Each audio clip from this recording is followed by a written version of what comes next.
오늘 우리가 읽은 본문은 나만 장군의 이야기로 잘 알려진 이야기입니다. 그 아람 왕의 가장 총애하는 군사령관인 나아만이 나병에 걸렸는데 엘리사의 처방대로, 사실은 엘리사의 처방대로 안 하려고 그랬죠. 엘리사에게 갔는데 요단강 물에 7번 담그고 나와라 이랬더니 성질을 내고 물 많은 데도 많은데 내가 그 얘기를 듣겠느냐, 얼굴도 안 보여주고 성질을 냈는데 나아만의 하인들이 그거보다 더한 걸 하라고 그러다 할 텐데 그까짓 거 못 해보겠습니까? 라고 설득을 해서 못 이기는 척하고 요단강물에 7번을 갔다 나왔더니 어린아이와 같은 살이 됐단 말이에요. 그래서 이제 나중에 나아만이 뭐 살해를 하려고 그랬더니 필요 없다고 그래서 나아만이 앞으로는 여호와만 섬기겠다. 근데 우리 왕이 그 람 신에게 제사할 때는 가면 혹시 내가 그냥 그것만은 용서해 달라. 이렇게 이제 얘기를 하고 가는데 엘리사의 사환이었던 게하시가 쫓아가서 은 2달란트와 의복 2개를 얻어 갖고 왔다가 나병이 그 사환에게 걸렸다는 부록까지 달린 그런 이야기예요. 제가 사실은 지난 1월에 쭉 성경을 계속 읽다가 1월 중순쯤에 열왕기 하를 읽다가 이 본문을 만나서 그동안에 많이 읽었었는데, 많이 읽고 우리가 너무나 유명한 이야기를 잘 알고 있었는데 갑자기 너무 큰 은혜를 받고 감동을 했어요. 그래서 이 본문으로 꼭 설교를 해야 되겠다고 생각을 하고 있었는데 신년표 설교의 회복과 변화 시리즈를 하다가 계속 미뤄졌죠. 그래서 2주 전에 먼저 이 주제로 칼럼을 썼어요. 다음 주일 지나면 또 2주일 비우고 한국을 다녀오게 되는데 이 말씀을 꼭 나누고 싶어서 원래 오늘 순서대로 하자면 감사의 회복과 변화 차례인데 중간에 이 말씀을 넣었습니다. 그런데 제가 이 본문으로 누린 감동의 주역은 나아만이 아니에요.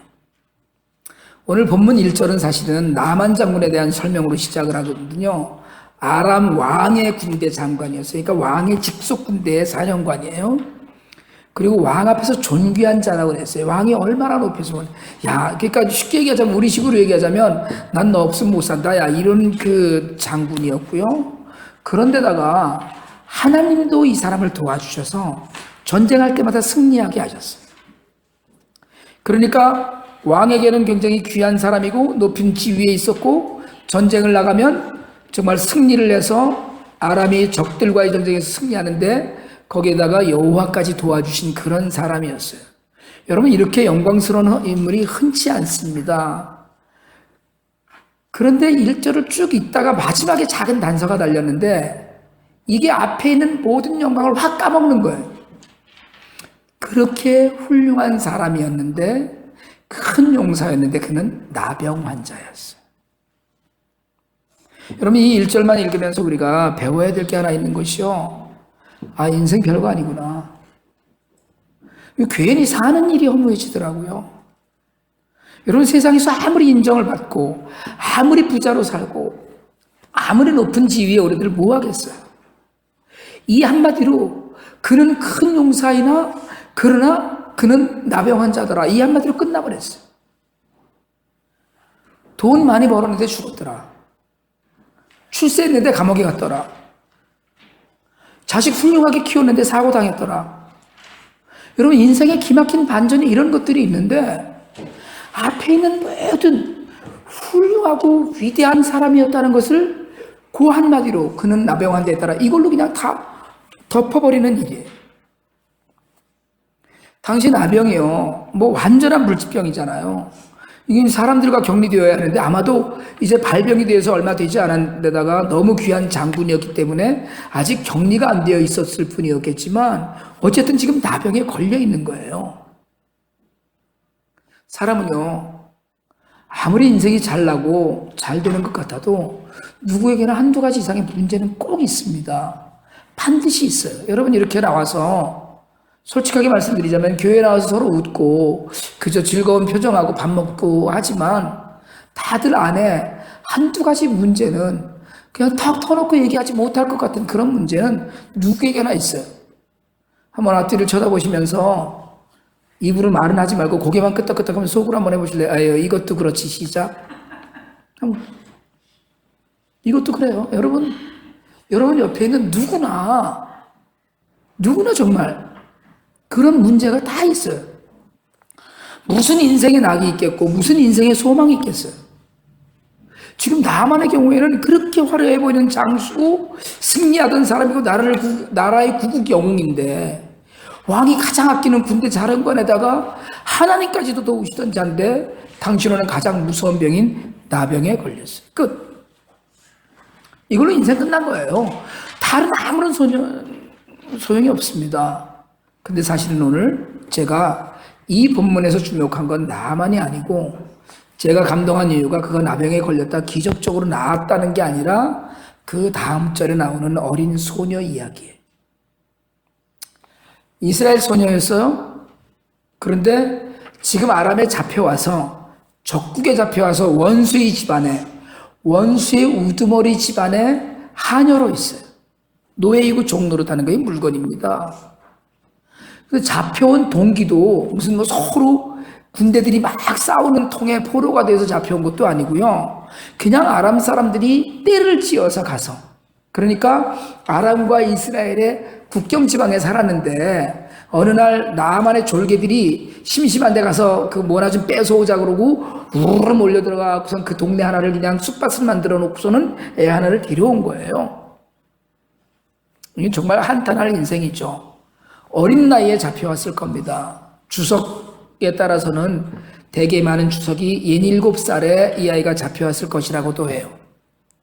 와서 노예 생활을 해요. 완전히 그 집에 하녀로 사는 거예요. IT에 있는 제 딸 아이를 처음에 만난 게 그 애가 5살 때였거든요. 생일이 12월 9일인데 갓 5살이 지난 2월 달에 그 아이를 만났어요. 지진이 나던 해에. 지진이 1월 달에 났는데 이제 2월 달에 가서 만났죠. 제 아내가 고아원에 가서 그 아이를 보고 너무 이쁘게 생겼으니까 같이 사진을 찍고 왔는데 집사람이 그러더라고요.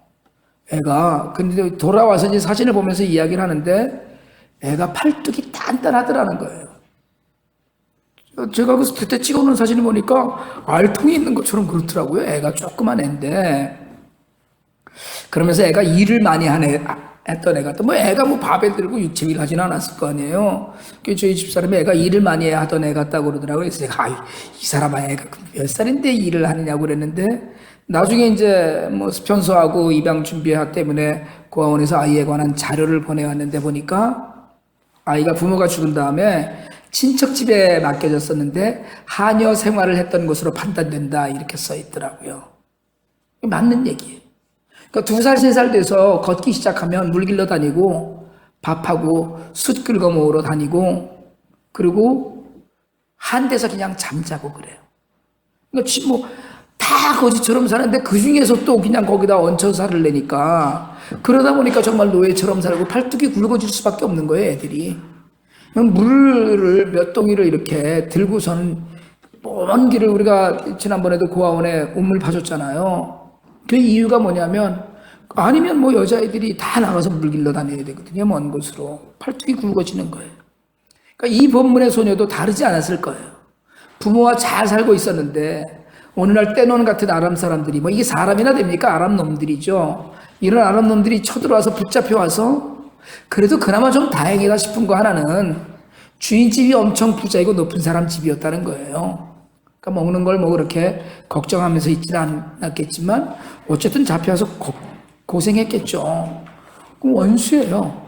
원수잖아요. 이놈 일당 때문에 지금 엄한 데여서 종노릇하고 있고, 부모 형제 다 이별했어요. 부모는 뭐 그 난리통에 죽었는지도 모르고 정말 오랜 시간을 이 아이는 눈물로 세월을 보냈을 겁니다. 그런데 와서 보니까 주인 어른이 나병에 걸렸어요. 여러분, 저 같으면 속으로 쾌재를 불렀을 거예요. 잘 됐다 이랬을 거예요. 그렇지 않겠어요? 여러분 안 그러세요? 여러분은 원수를 사랑하시죠? 표정을 안 바꾸시네? 철천지 원수에 볼 거 없습니다. 정말 죽여도 시원찮을 것 같은 원수예요. 여러분, 인간의 내면에는 정말 사람을 죽이려는 살인의 의지가 있습니다. 누구나. 그러니까 살인하지 말라고 계명에 적어놓은 거거든요. 여러분, 하와가 선악과를 따먹은 이후에 가장 먼저 일어난 세속적인 범죄가 살인이에요. 소녀의 입장에서는 죽이고 싶었을 거예요. 기회만 되면. 나병에 걸려 죽는, 근데 나병에 걸려서 죽기만 한다면 소녀 입장에서는 뭐예요? 기도가 응답된 거 아니에요? 예? 소원 푸는 거고, 하나님 어떻게든 저 원수들을 무찔러 주십시오 이랬는데 나병에 걸려서 저절로 죽게 생겼으니 그것만큼 더 적절한 하나님의 응답이 어디 있겠어요? 그런데 이 소녀가 지금 엉뚱한 짓을 해요. 주인 마님과 좀 친해지고 말이 트고 나더니 어느 날 그때 엘리사를 추천하는 거예요. 주인 어른이 우리나라 그 사마리아 땅에 있는 하나님의 선지자인 엘리사를 만나시면 병이 나을 텐데요 라고 아주 담대하게 믿음으로 추천을 해요. 그리고 그 말을 들은 안주인이 나아만에 가서 이야기를 하고 나아만의 왕에 가서 이야기를 해서 이스라엘 왕에게 보내는 서한과 예물을 갖고 갑니다. 여기서 우리 이제 6절 이후에 나오는 뭐 이스라엘 왕이 펄펄 뛰었다느니 뭐 이런 얘기는 다 오늘 드리고자 하는 말씀이 아니에요. 죽여버려도 시원찮을 원수인 나아만을 향해서 이 소녀가 엘리사를 이야기해 준 건 긍휼을 베푼 거예요. 이 소녀에게는 믿음이 있었어요. 엘리사 선지자쯤 되면 나병은 얼마든지 고칠 수 있다라는 믿음이 있었습니다. 그리고 비록 하녀였지만 노예로 잡혀온 종이었지만 적어도 이 어린 소녀는 안주인의 신임을 받고 있었음에 틀림이 없어요. 그러니까 엘리사에게 가면 낫습니다라는 이 황당한 이야기를 안주인이 믿었어요. 왜요? 이 아이의 평소 품행을 보니까 믿을만한 이야기로 인정한 거예요. 여러분, 오늘 이 이야기를 통해서 우리는 먼저 이 소녀의 내적인 치유를 주목해야 합니다. 여러분, 원수를 용서하는 마음이 없다면 아무리 명의를 알고 있다고 해도 쉽게 말하고 싶지 않아요. 저는요, 제가 그 용한 한의사나 몇몇 분들을 이렇게 알고 있는데 누가 어디 아프다고 그러면 입에 거품이 나고 얘기를 해요. 그 양반한테 가봐. 그 양반한테 가봐. 용한 병원. 누구만 얘기하면 누구 얘기를 하는 거예요. 제가 누가 목 아프다 그러면 이 마음에 선생님한테 가봐 이러고 하듯이 아무리 명의를 알고 있어도 소개해주고 싶지 않은 인간이었을 수 있을 거예요. 그런데 믿음을 갖고 얘기해요. 나만을 긍휼히 여기는 마음이 있었어요. 원수를 사랑하라는 말씀을 수천 년 후에 예수님이 말씀하시기 전에 이 소녀는 진작에 그 마음을 품고 있었어요. 자신이 치유되지 않으면 용서할 수 없는 일입니다. 그런데 여러분, 순서를 거꾸로 해서 내적 치유가 있어야지 용서를 하는 것이 아니고 용서를 먼저 해서 내 치유를 받는 것도 방편이에요. 여러분, 용서하면 용서받은 사람이 아니라 용서한 사람이 평안을 누리는 거예요. 그러니까 소녀는 긍휼과 용서로 자신의 내면을 치유했어요. 그러니까 자신이 평안해지는 길을 택한 거예요. 여러분, 용서를 먼저 하시길 바랍니다. 그리고 또 하나 소녀에게서 발견하는 것은 성숙한 신앙이에요. 어려서부터 소녀는 신앙 교육을 받았을 거예요. 소녀에 관해서는 이름도 가족 배경도 전혀 없지만 적어도 이 소녀가 사마리아에 계신 선지자를 언급했을 때 이미 가정에서라도 충분히 신앙적인 배경을 갖고 자랐다는 걸 우리가 알 수 있어요. 어려서부터 부모가 무슨 이야기를 하며 사는가 하는 것이 중요한 겁니다. 그게 은연중에 나타나요. 집에서 부모가 이야기하는 대로 아이들은 크면서 영향을 받습니다. 그러니까 집에서 부모의 마음이 어디에 가 있는지를 아기들이 알더라니까요. 제 아내가 아기들을 많이 돌볼 때 제가 신기하게 생각한 것 중에 하나는요, 부모가 제 아내를 믿고 아이를 턱 갖다 던져놓듯이 맡기고 가면 애들도 무지하게 편안하게 자라요. 잘 자라더라고요. 근데 한 번은 어떤 엄마가 왔는데 아이를 맡기고는 밖에 나가서 한 1시간 이상을 차에 있는 거예요. 못 가고. 그 애도 계속 울어요. 제가 알기로 제 기억에 이틀 만에 애가 잘려서 퇴학당했어요.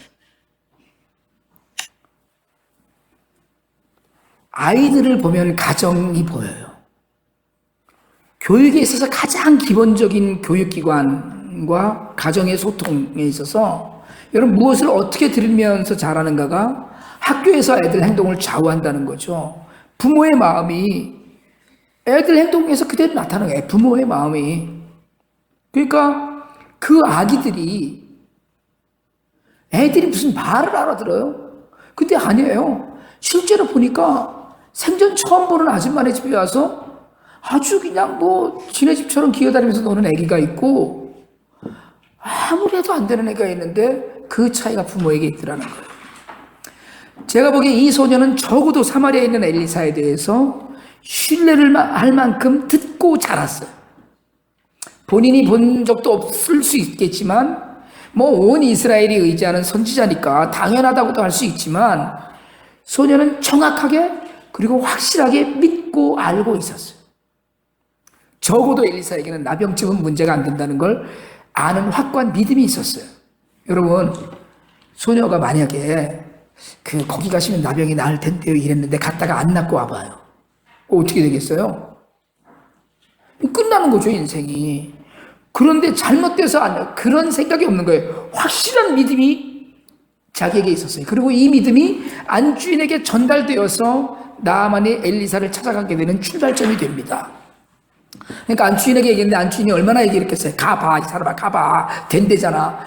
애 말을 어떻게 믿어? 아니, 괜찮아. 걔 말을 믿을 수 있어. 여러분, 이게 스토리 아니에요? 가봐. 애를 말을 어떻게 믿어? 걔 말을 믿어도 돼.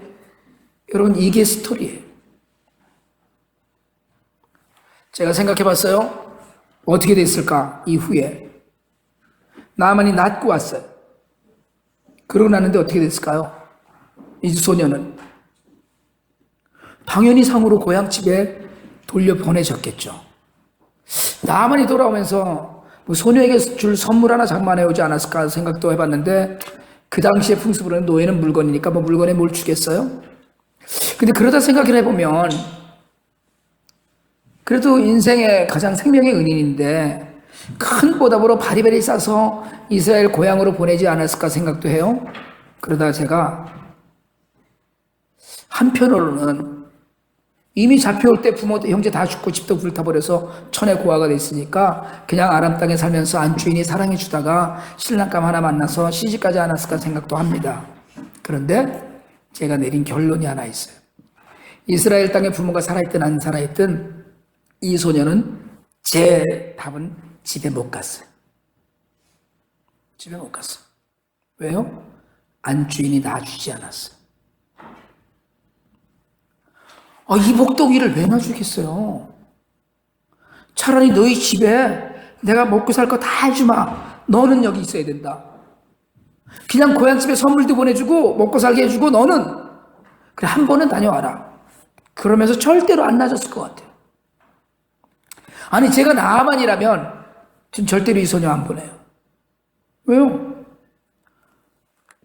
여러분 곁에 꼭 붙들어 두고 싶은 사람이 되시길 바랍니다. 누구에게나. 저 사람이랑 있으면 마음이 정말 편해.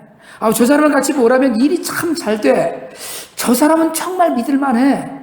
내가 쟤는 꼭 내가 데리고 있어야 돼. 저 사람 있으면 없으면 안 되지. 그럼 이런 이야기 우리가 예전에 그런 얘기 많이 하잖아요. 뭐 있으나 마나한 사람, 뭐 없어야 될 사람, 꼭 필요한 사람 뭐 이런 얘기 하는데 여러분 우리는 뭐 사회에 꼭 필요한 사람이 되라고 배웠어요? 때로는 물론 리더에게는 나 없어도 되는 공동체를 이루는 것이 중요하다 이렇게도 얘기하지만 여러분 정말 예수 믿는 사람으로서 모든 사람들에게 내가 저 사람 곁에 꼭 있어야 돼. 난 그래야지만 복받아. 여러분 이런 이야기를 듣고 사시길 바랍니다. 사장님 저 회사를 그만두겠습니다. 아유 그래 잘 생각했다. 얼른 가라. 스토리가 이렇게 전개되면 비참하잖아요. 회사가 어려워서 감원을 하는데도 너는 꼭 있어야 된다고 꼭 붙잡는 사람. 당신 없으면 다 무너진다고 아우성치는 사람. 여러분 예수를 믿고 살면서 이런 영향력을 가진 사람들이 되시길 바랍니다. 우리가 오늘 만난 이름 없는 이 소녀 예수님의 마음을 마음에 품고 원수를 바라보았어요. 잘 배우고 믿으며 자라서 어린 나이였지만 믿음에 대한 확신도 있었어요. 여러분, 우리가 부활하신 예수님의 마음을 품고 세상을 살면 세상은 이 모양 이 꼴로 이렇게 점점 더 험악해지지 않을 수 있습니다. 우리 믿는 사람들만 정말 예수의 마음을 품고 살면 여러분, 세상은 좀 더 살만해질 수 있어요. 요즘 이단들이 난리예요.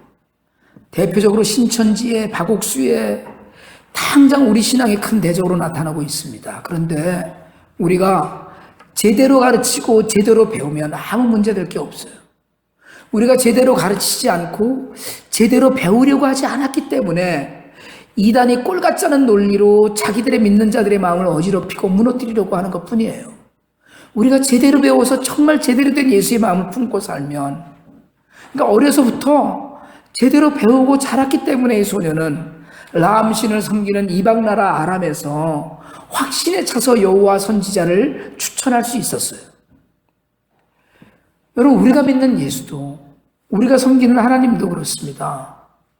세상의 어떤 잡신과도 비교할 수 없는 그런 능력을 가지신 분이에요. 그런데 우리가 그걸 드러내 보이지 못하고 있을 뿐이에요. 예수님을 마음에 품고 살면 세상의 모든 것이 다 용서가 됩니다. 정말 예수를 마음에 품고 사는 사람은 세상이 다 용서가 돼요. 오스왈드 챔버스가 쓴 주님은 나의 최고봉에서 이런 글을 썼어요. 예수님을 나의 구주로 영접한 이후에 나는 어느 누구에게도 실망한 적이 없습니다. 십자가에서 내가 얼마나 큰 죄인인지 알았습니다. 나는 어느 누구도 비판은커녕 실망할 자격도 없는 죄인입니다. 나는 십자가에서 자신을 본다면 내가 실망할 사람은 누구이겠냐는 거예요. 나는 당신에게 실망했습니다. 나는 당신이 싫습니다. 나는 당신이 밉습니다. 나는 당신이 죽이고 싶을 정도로 증오합니다. 소녀는 이런 마음을 키우는 대신에 십자가를 지신 예수님의 마음을 품고 새로운 역사를 만들었어요. 성경의 한 페이지를 장식했어요. 여러분, 우리 모두가 예수님의 마음을 품고 세상을 볼 수 있기 원합니다. 사람과의 관계에서 오는 마음의 짐을 내려놓길 원합니다.